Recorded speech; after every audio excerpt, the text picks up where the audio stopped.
The headline says it all. It is not Hamas that is collapsing, but Israel. This is a headline in the Israeli newspaper Haaretz, and the author is Yitzhak Brik, who is a former general in the IDF, the so-called Israel Defense Force, the Israeli military, who is slightly older himself than the State of Israel, and who was decorated with the Medal of Courage in the 1973 Yom Kippur War. Now, he begins as follows. Most of the pretentious declarations made by Defense Minister Yoav Gallant throughout the war in Gaza have proven to be groundless. After the occupation of Gaza City, he said that Israel was in total control of the city and its tunnels, and within the short time, Hamas would surrender. After the occupation of Khan Yunis, he claimed that Hamas leader Yahya Sinwar was running in the tunnels by himself and had lost control of his men, and within a few days he would be caught. But he then says that Gallant, along with the IDF Chief of Staff and of course the Prime Minister of Israel, Benjamin Netanyahu himself, has been throwing dust in the eyes of the Israeli public. So he's saying all these claims, these grand claims by the likes of Yoav Gallant, proved to be beyond nonsense, risible nonsense.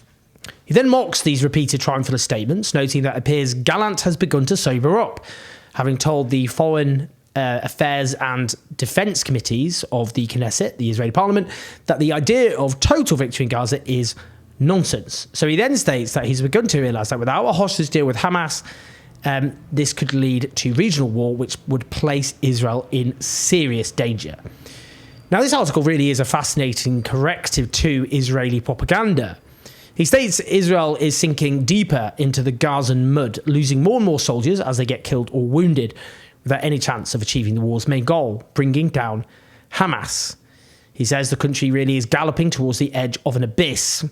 If the war of attrition against Hamas and Hezbollah continues, Israel will collapse within no more than a year, he says.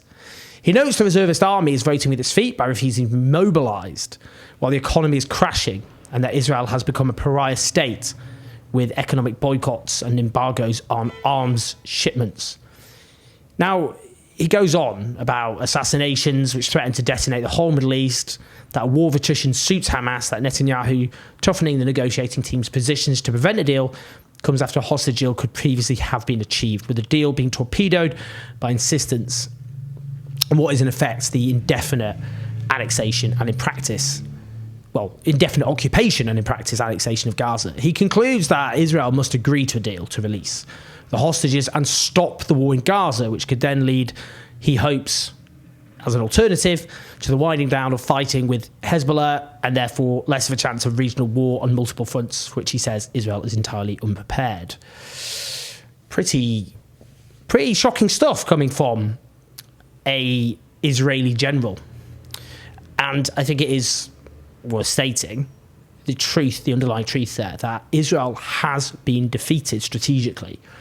It has failed in the key missions, if you like, that its official missions, which is to bring back the hostages, and clearly that has in no sense been the priority of the Israeli state, not even close. The safety of the Israeli hostages, getting them back to their loved ones, if they wanted to achieve that, then they couldn't have gone about it a worse possible way. They have killed more Israeli hostages with Israeli fire than they have rescued by military means. The large numbers of Israeli hostages who were released were done so as part of a ceasefire agreement and, of course, a prisoner exchange with Palestinian hostages. Those huge numbers of Palestinians who are detained without charge and face torture and indeed rape, and who have been tortured to death in some cases. That's the way that those Israeli hostages previously have been released. In practice, Hamas has not been defeated, and that Hamas can't be defeated. No serious security analyst thinks this. It is an idea. Even if you killed all its leaders, they would just have different leaders. You kill some of its militants, and then you just get more young Palestinian men, particularly those whose loved ones have been brutally slaughtered by the Israeli military. They just join up and they carry on fighting. There has been no defeat suffered by Hamas, and there never will be by the Israeli state militarily. They'll just keep giving them more recruits by their war of extermination. Anyway, this is all wisdom, which is why it'll be ignored Benjamin Netanyahu and his allies have no interest, of course, in a deal. And it must be said that there is not much meaningful appetite for one in Israeli society, despite courageous examples who will in time be vindicated. As the Palestinian writer and co-director of Al-Shabaka, the Palestinian Policy Network, Dr. Yara Hawari, wrote about the huge protests recently, of course, in Tel Aviv. Let's be clear about something. The hundreds of thousands marching in Tel Aviv right now, demanding a ceasefire deal and the resignation of Netanyahu, are not doing so in protest of the genocide. They are doing so in protest of how the genocide has been carried out, no military victory, and hostages still not home. The tens of thousands of murdered Palestinian children don't even register on their radar. This was backed up by Meirav Zonshine, an Israeli analyst at Crisis Group, who wrote, "This is correct. Israeli apathy to Palestinian suffering remains consistent. Palestinian fatalities have not factored into any of the demands for a deal / ceasefire / election." This is, I'm afraid, what dehumanisation does, which is the precondition for all genocides. We can see this in the opinion polling, which, when you take out the 20% of Israeli society who are Palestinians, shows the population is almost evenly divided between those who think too little firepower has been expended on Gaza. Can you even imagine what more firepower looks like? And those who think it's just the right amount, with a tiny number who think too much firepower has been used. But yes, this is being facilitated by the world's only remaining superpower, and yes, it makes the Israeli elite feel invincible. You can see that as Benjamin Netanyahu poses with a map which shows the West Bank annexed into Israel, and Gaza, in the words of the Israeli human rights lawyer Itai Epstein, awaiting such a fate. He's clearly there showcasing Israeli rule from the river to the sea, with the Palestinian population subjected to a mixture of apartheid, ethnic cleansing and genocide. Striking, isn't it? The howls of outrage and disgust when some protesters chant from the river to the sea, Palestine will be free, when they're calling for equality between Palestinians and Israelis. And then you get the actual Israeli prime minister who's committing genocide and exterminating tens of thousands of Palestinians, and clearly advocating apartheid for those remaining Palestinians under Israeli rule, not least in the West Bank.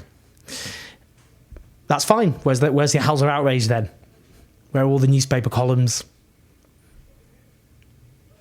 Oh, it's all gone silent. Interesting. But look, this is all not sustainable. It is clear that, as I've said, the Israeli government never had any meaningful interest in the rescue of the hostages, who it's condemned to death. But this is a society boiling over with genocidal rage and attempt on multiple fronts. Yet, however sustained it is by foreign military aid, that can't last.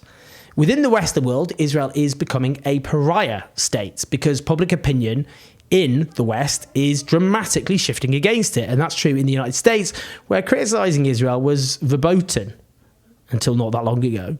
But that has changed. The British government suspending just 8% of arms sales to Israel is pathetic on one level, but indicative of the direction the tide is turning in favour of. Now, it's clear Netanyahu and his allies want to realise their dream of a greater Israel, to take their genocidal rampage in Gaza to its logical conclusion, to, in practice, annex the West Bank when, I mean, it's already essentially being annexed, isn't it?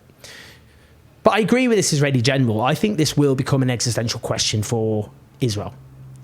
And that is something which, you know, I suppose the Israeli elite, drunk as they are on their genocidal triumphalism and rage, they're not really thinking through as a strategy, are they? They're thinking in the short term. They're not thinking ahead. What we should be striving for, of course, is equality for Jewish and Palestinian citizens, however distant a prospect that might seem, based on their innate equal worth. The innate equal worth of Jews and Palestinians, with equal rights and freedoms between the river and the sea. And that must be how this eventually ends.